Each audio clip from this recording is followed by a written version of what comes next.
वजाहत करें, क्योंकि अब से कुछ देर पहले ये शॉर्ट ऑर्डर सामने आया है, तो आप कह रहे हैं कि क्या कुछ चीज़ों को वैलिडेट किया या तमाम चीज़ों को जो है कलअदम करार दे दिया गया। अब जैसे मिसाल के तौर पे ये था कि बारिश सबूत जो है अमेंडमेंट के जरिए मुलजिम से हटाकर नैब पर डाल दिया गया था, क्या इसको बरकरार रखा गया है? मिस यूज़ ऑफ अथॉरिटी के हवाले से जो है शिक ख़त्म कर दी गई थी कि उसकी जिम्मेदारी नहीं आएगी, लेकिन क्या अब उसको भी दोबारा ख़त्म कर दिया गया है? ये चीज़ तो बड़ी ऑब्वियस है कि जो 550 करोड़ के नीचे वाले केसेस को ख़त्म किया गया था वो अब शिक ख़त्म कर दी, यानी कि अब 2-3-4 करोड़ का भी केस होगा तो वो भी नायब सुन सकती है।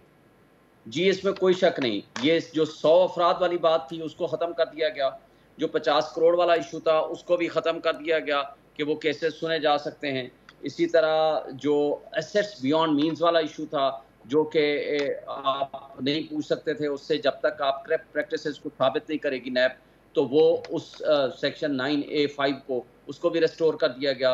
इसी तरह सेक्शन 9A6 को, जिसमें मिसयूज़ ऑफ अथॉरिटी और एक्सप्लेनेशन आई थी जो तरमीम के ज़रिए, उसको भी ख़त्म कर दिया गया था, क्योंकि उसमें वो फेक अकाउंट्स के ज़रिए जब तक कनेक्शन साबित ना हो, और उसके अंदर फिर ये भी था, मसलन आज आपके पास 1 करोड़ रुपया है तो आपसे आज के अकाउंट से पूछा जाएगा, पीछे आप नहीं लेके जाएंगे। फ़र्ज़ करो आपके अकाउंट में 1 बिलियन भी आया है तो वो आपसे नहीं पूछा जाएगा। फिर आपका उसके साथ किसी को आपने फ़ायदा पहुंचा दिया और उस फ़ायदा पहुंचाने वाले से आपका डायरेक्ट नेक्सस नहीं साबित होता, कनेक्शन नहीं साबित होता कि आपको उसने दोबारा फ़ायदा पहुंचाया है, तो आप उससे कोई फ़र्क नहीं पड़ेगा, उसको नहीं पूछ सकेंगे। इसी तरह जो प्रिजम्पशंस थी, ओनर्स टू प्रूव दी जो था, उसको भी चेंज किया। सेक्शन जो 14 थी, वो जो ओरिजिनल लॉ था उसको वापस रिस्टोर किया गया।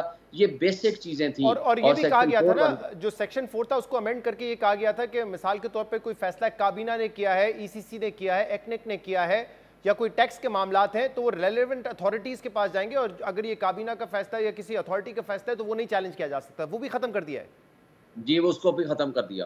तो सिविल सर्वेंट्स को प्रोटेक्शन ज़रूर मिली है, लेकिन उसको भी ख़त्म कर दिया गया। लिहाज़ा जहाँ-जहाँ करप्शन होगी, जहाँ-जहाँ मिसयूज़ ऑफ अथॉरिटी होगी, जहाँ करप्ट प्रैक्टिसेज़ होगी, जो ओरिजिनल लॉ था उसको रिस्टोर कर दिया गया। सिवाय उसको तो ख़ैर चैलेंज ही नहीं किया गया था। रिमांड का जो इश्यू था,